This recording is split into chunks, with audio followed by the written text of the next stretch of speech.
If herbal medicine teaches you one thing, it's this: to make your medicine when you don't need it so you have it when you do. When the bubble guts hit, when the night turns sleepless, when sniffles progress to body aches, the last thing you want to do is crawl to the kitchen to figure out your herbal blend. This is when folks turn to throw everything in a pot, cross your fingers, and hope for the best formulation strategy. It's impractical to make your best medicine, your most well thought out herbal blends, when you're sick, so create it when you're well. Winter is right around the corner, and respiratory illnesses like common colds, influenzas, coughs, pneumonia, and bronchitis are more common during the winter months.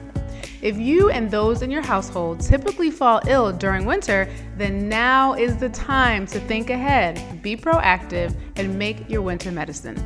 In this video, we're going to make what's commonly called Firecider.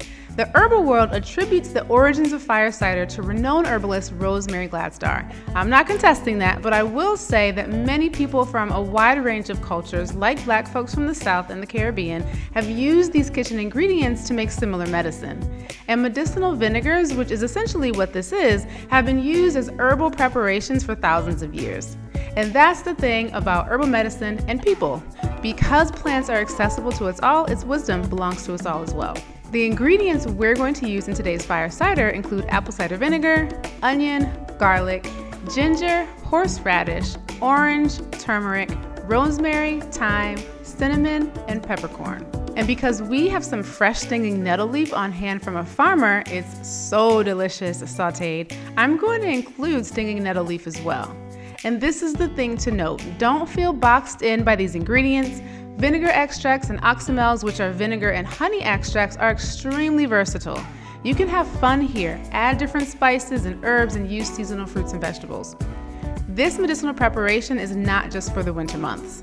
After 6 weeks, we'll strain, then sweeten with raw honey.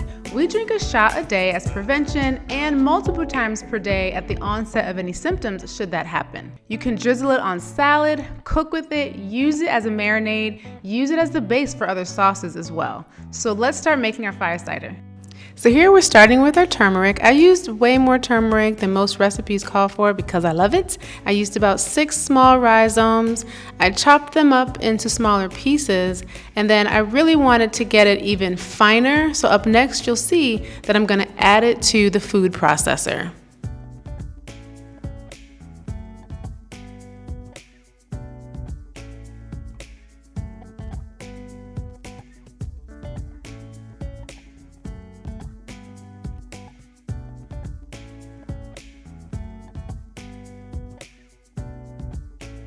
Now I have about 8 garlic cloves. You can use up to a whole bulb. I kept the skins on and I put them in the food processor as well.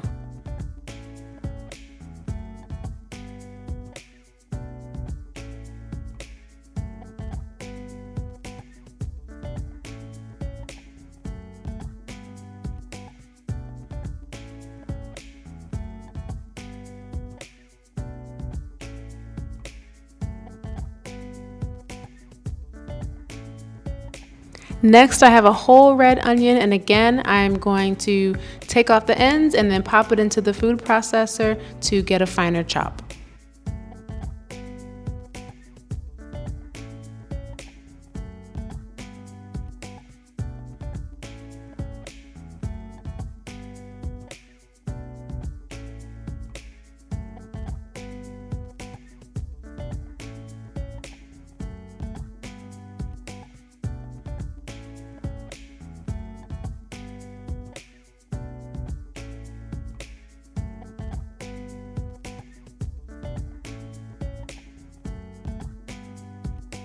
Now I've switched out my attachment and I am shredding a lot of ginger. I use so much ginger and I don't measure, and that's a part of the beauty of making Firecider, is that you have the flexibility to make this according to your own intuition, which ingredients you want to use and in the proportions that you desire to use them. So now you see our layers coming together inside of the jar. You see how much ginger I used. So much, it's going to be so delicious. I'm putting on gloves because up next I am going to work with our fresh stinging nettle leaf, and just as the name implies, it stings.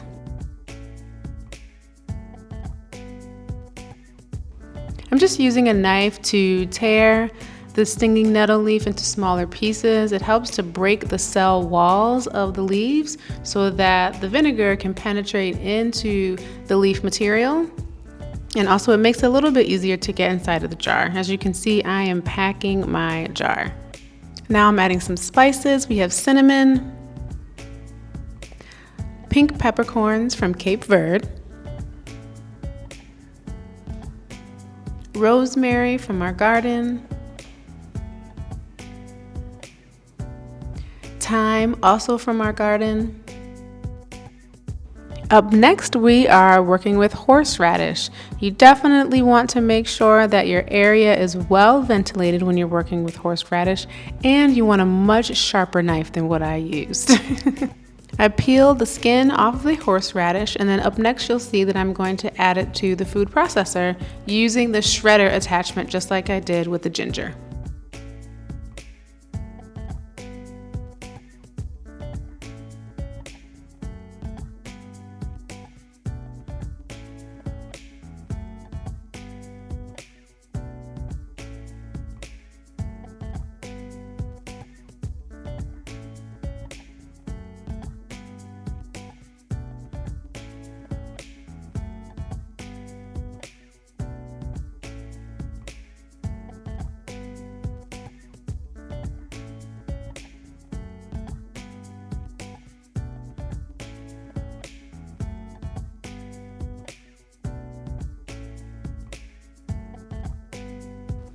And our final ingredient, because I am almost at capacity in my jar, is a full orange.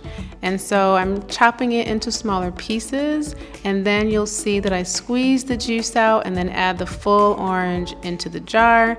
And we have reached the top of the jar. There's nothing else that we can fit. If there was more space, I would also add a lemon. Like I said, feel free to get creative. And now we top everything off with apple cider vinegar, and you're going to let this sit for 6 weeks. Then you can strain, sweeten with honey, and you have your Firecider. You want to make sure you use a plastic cap, or if you have a metal cap for your jar, just line it with wax paper because vinegar erodes metal. So I just put it upside down a little bit. I'm trying to make sure, because it is jam-packed, that the vinegar is getting into every crevice inside of the jar. And if there's going to be some more space, I want to top it off. I really want it full with vinegar, topped off with vinegar. So I'm going to add a little bit more because I created some spaciousness in it.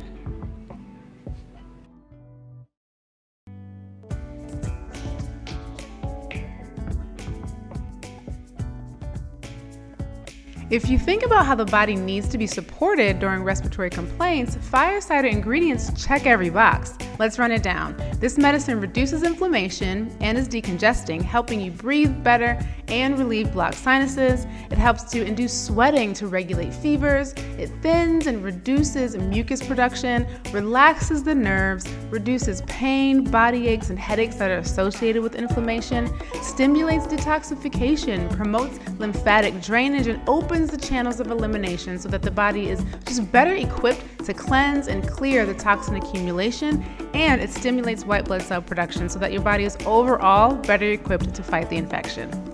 Be sure to check out our mini course on winter wellness, which goes into much greater detail on your immune system, healthy immune responses like fever and inflammation, and how to support and modulate them, and how you can support your immunity through diet, movement, rest, and even by establishing healthy boundaries and emotional regulation techniques. Immunity is not just about fighting off pathogens, and this course even walks you through how to develop your own winter herbal formulas. The link to this jam-packed $25 mini course is in the comments. Stay ready so you don't have to get ready. Thanks for tuning in. Be sure to like and subscribe and hit the bell so you're notified next week when we release a new video.